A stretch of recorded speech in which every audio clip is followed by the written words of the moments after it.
Por isso não me julguei digno de ir falar pessoalmente com o Senhor. Porém, diga uma palavra e o meu servo será curado.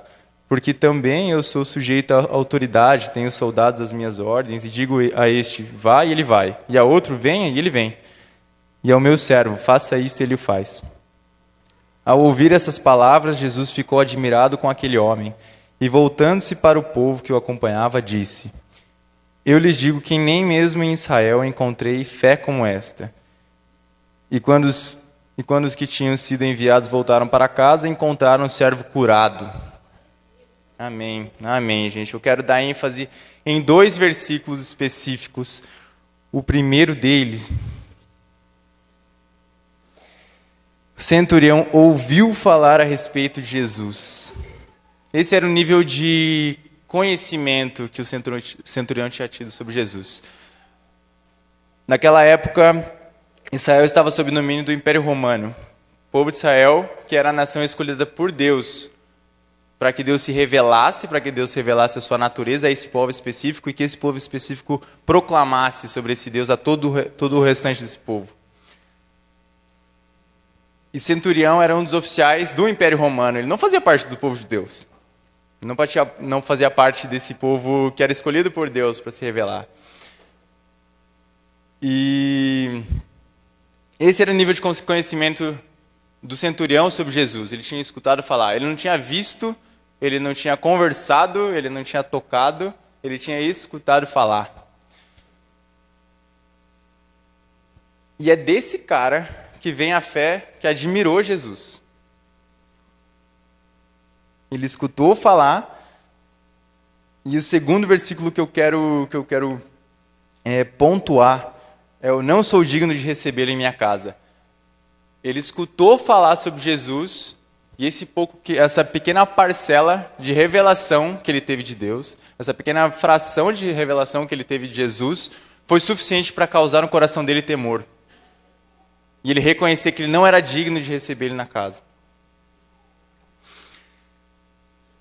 E o que eu quero que a gente reflita hoje não é nem tanto na cura, não é que ele creu naquilo que Jesus poderia fazer, mas a crença que ele teve em quem Jesus era. Então ele escutou falar de Jesus e reconheceu: eu não sou digno de receber o Senhor na minha casa, por isso que eu não me julguei digno de vir falar pessoalmente com você. A palavra digno é a mesma usada em Mateus 3,11, quando João Batista fala: eu batizo vocês com água para o arrependimento, mas aquele que vem depois de mim é mais poderoso do que eu, do qual não sou digno de carregar as sandálias. Ele os batizará com o Espírito Santo e com fogo. É a mesma palavra, esse reconhecimento: eu não sou digno de conhecer. Eu quero que a gente reflita hoje o quanto o Senhor tem se permitido ser revelado para você pessoalmente. Para o centurião, ele escutou falar. A parcela de revelação que ele teve sobre Jesus foi esse: ele escutou falar. E muitas pessoas que acompanharam Jesus durante todo o seu ministério, andaram com ele, viram seus milagres, mesmo assim não creram. Quero que a gente pense em quem ele é, se a gente tem crido nesse Jesus que tem se revelado, o quanto ele tem se revelado. E se isso tem gerado em nós, isso que o centurião, que gerou no coração do centurião, que foi temor, que é o primeiro dos nossos pontos, o temor que ele gerou. Esse olhar para Deus gerou nele temor, fez com que ele reconhecesse quem ele era. O temor do Senhor é esse profundo respeito e reverência. Quanto mais conhecemos o Senhor, mais apavorados nós ficamos, porque reconhecemos diante dele a verdade de quem nós somos. Foi por isso que ele olhou e falou assim: eu não sou digno de chegar perto desse cara, eu não sou digno de receber ele na minha casa. A gente consegue ver outros exemplos na Bíblia sobre isso, uma passagem de Isaías e uma passagem que fala sobre Pedro. Em Isaías vai falar quando ele teve uma visão sobre a visão de Isaías 6. Ai de mim, estou perdido, porque sou homem de lábios impuros e habito no meio de um povo de lábios impuros. E os meus olhos viram o Rei, o Senhor dos Exércitos. E Simão Pedro, depois da pesca maravilhosa, prostrou-se aos pés de Jesus, dizendo: Senhor, afaste-se de mim, porque sou pecador. Olhar para Jesus, essa revelação de quem Ele é, precisa gerar em nós temor, precisa gerar em nós esse apavoro que esses caras sentiram. Assim, cara, quem sou eu diante desse Deus que é santo, que é soberoso, que é majestoso? Quando a gente se depara com a luz ilumina em nós e a gente consegue enxergar na nossa vida a escuridão, a gente consegue enxergar onde em nós existe trevas, e é isso que gera o temor. É olhar para a luz e ver que eu estou muito distante da luz. Ver o quanto existe trevas ainda em mim. E a partir dessa consciência de quem Ele é, e a luz que expôs as trevas que há em mim, qual tem sido a minha resposta? Qual tem sido a nossa resposta a partir dessa revelação, dessa reflexão a respeito de quem Ele é? Como é que eu tenho respondido isso? Se isso tem gerado em mim temor, se isso tem me feito repensar nas minhas atitudes. Porque obediência, a gente não tem que obedecer a Deus pela ordenança, mas sim por quem ordenou. A gente tem que pensar sobre quem Ele é, gente, de novo. Isso que mais vem ao meu coração, essa reflexão a respeito de quem Ele é. Adão e Eva se esconderam, Adão e Eva repararam essa luz e isso gerou neles vergonha, eles se esconderam. Mas a verdade é que a Bíblia nos fala sobre a graça, então a partir do momento que nós reconhecemos quem Ele é, que Ele se revela a gente, a graça e a misericórdia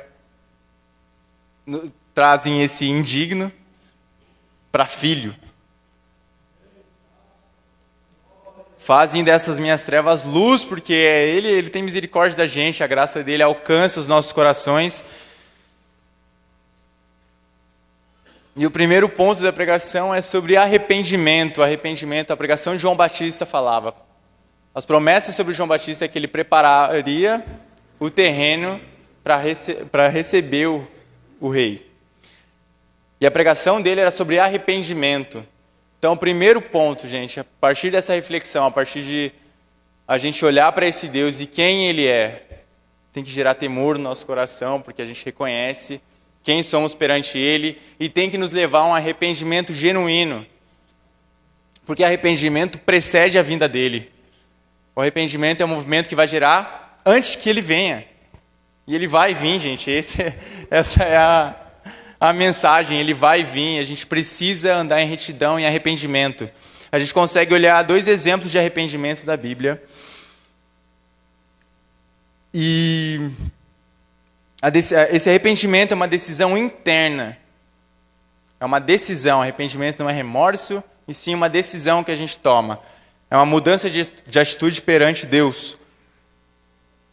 É uma decisão interna expressada exteriormente. A primeira desses 2 exemplos de arrependimento é oração de confissão, renúncia e contrição. A gente consegue ver exemplos na Bíblia de pessoas que prostravam diante do Senhor, colocavam o seu rosto no chão em atitude de arrependimento. Isso faziam na frente de toda a igreja, porque é isso, meu temor não tenho vergonha das pessoas que estão do meu lado.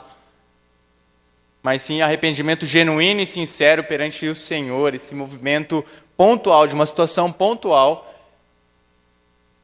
em que eu arrependo, confesso meus pecados, me prostro diante desse Deus, que tem revelado a sua santidade, que tem revelado a sua majestade para com a gente.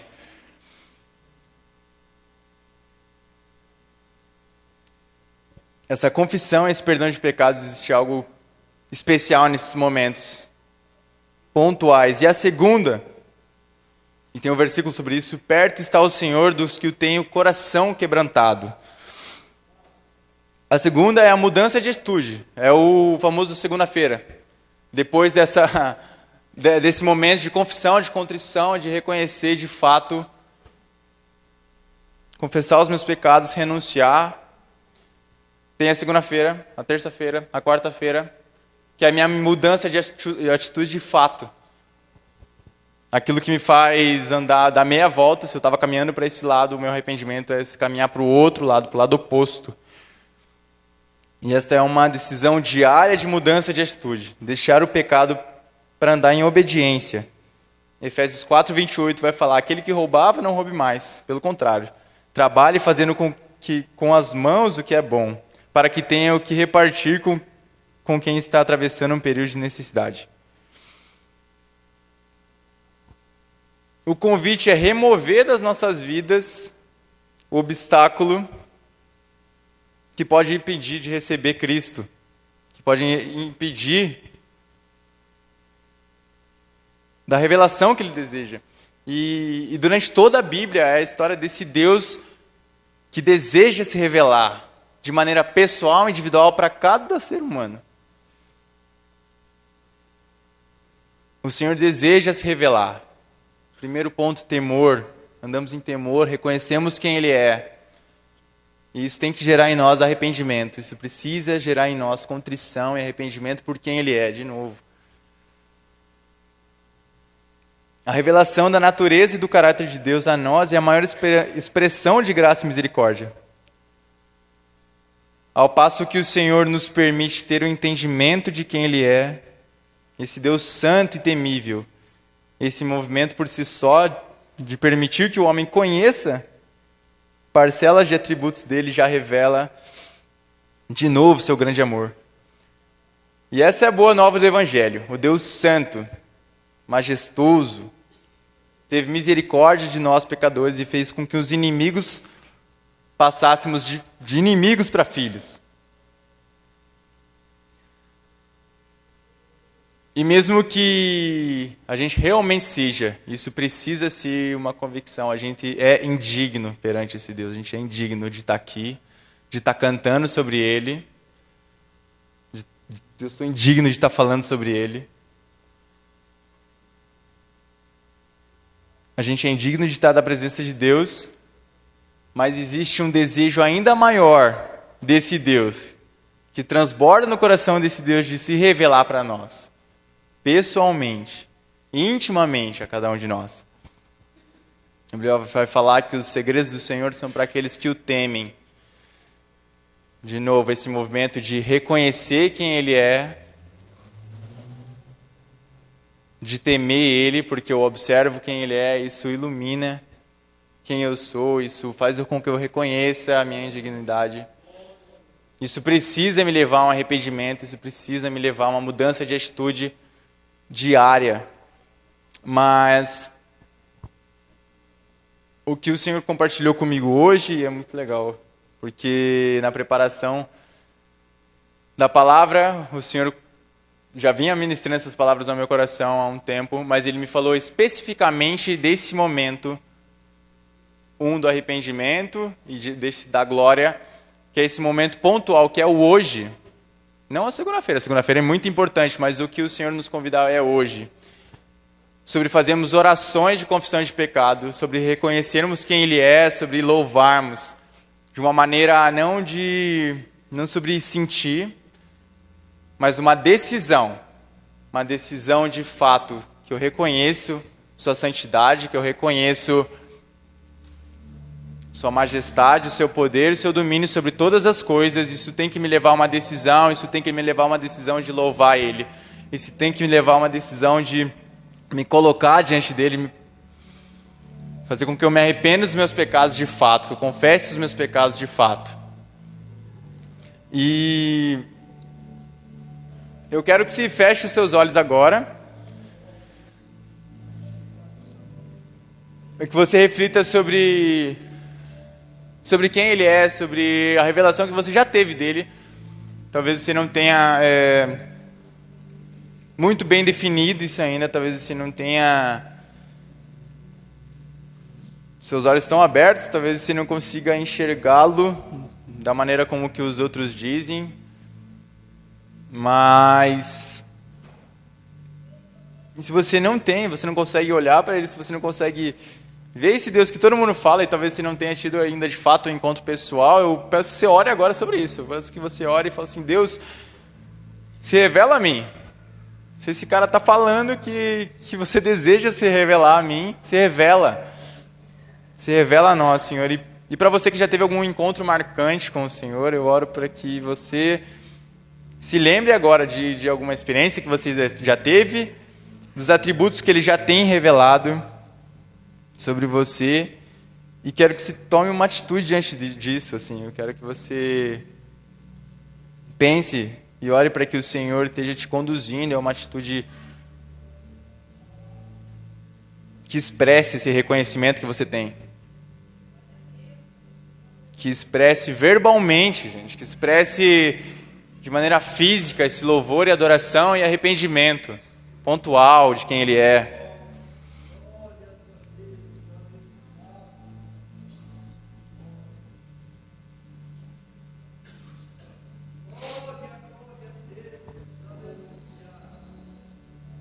Faz essa oração agora. Senhor Jesus, muito obrigado, Pai. Muito obrigado. Muito obrigado, porque de novo é um privilégio, Senhor Deus. É um privilégio falar sobre o Senhor, é um privilégio conhecer esse Deus que tem esse desejo no coração de se revelar, de estar com a gente. Muito obrigado, Senhor Deus, muito obrigado por isso. Eu oro para que, em nome de Jesus, Senhor Deus, o Senhor tire a venda do pecado dos nossos olhos, Deus. Que o Senhor nos faça enxergá-lo, Deus. Que o Senhor nos faça reconhecê-lo, Senhor.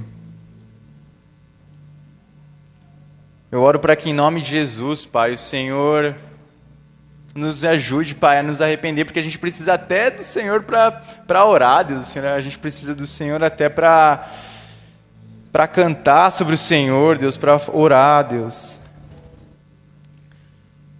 Deus nos conduz, Senhor Deus, a uma adoração sincera, Deus, que a gente não só venha aqui para cantar algumas músicas, mas que esse louvor seja do coração, Deus. Seja uma decisão consciente, Senhor Deus, que eu reconheço quem o Senhor é, que eu reconheço quem eu sou diante do Senhor, e me leva a um arrependimento, Deus. Ele nos libertou do poder das trevas e nos transportou para o reino do seu Filho amado, em quem temos redenção e remissão dos pecados. Ele é a imagem do Deus invisível, o primogênito de toda a criação, pois nele foram criadas todas as coisas nos céus e na terra, as visíveis e as invisíveis, sejam tronos, sejam soberanias, quer principados, quer potestades. Tudo foi criado por meio dele e para ele. Ele é antes de todas as coisas, nele tudo subsiste. Ele é a cabeça do corpo, que é a igreja. Ele é o princípio, o primogênito dentre os mortos, para ter a primazia de todas as coisas. Porque Deus achou por bem que nele resistisse toda a plenitude, e que, havendo feito paz pelo sangue da sua cruz, por meio dele, reconciliasse consigo mesmo todas as coisas, quer sobre ele, quer sobre a terra, quer sobre os céus. E vocês que no passado eram estranhos e inimigos no entendimento pelas obras más que praticavam, agora, porém, ele os reconciliou no corpo da sua carne, mediante a sua morte, para apresentá-lo diante dele santos, inculpáveis e irrepreensíveis. Se é que vocês permanecem na fé, alicerçados e firmes, não se deixem afastar da esperança do evangelho que vocês ouviram e que foi pregado a toda a criatura debaixo do céu. Senhor Deus, de novo, nos leva, Pai, nos leva a essa confissão, Deus. Confissão de quem o Senhor é, confissão de quem nós somos diante do Senhor, Pai. Que a gente não se esqueça disso nenhum dia da nossa vida, Pai. Senhor Jesus, essa é a minha oração para essa noite, Deus. Que nessa palavra, Senhor Deus, curta, objetiva, Deus, que sugere transformação, que esse evangelho caia, Senhor Deus, em coração fértil, Pai, em terra fértil, Deus. Que esse evangelho germine, Deus, e que de fato a gente reconheça que a gente é indigno perante o Senhor, mas que o Senhor nos fez dignos, Pai, nos fez santos, nos fez filhos do Senhor, Deus. Nos leva a uma resposta, Senhor Deus, sobre quem o Senhor é. Como eu tenho que agir, Pai, perante quem o Senhor é, Deus.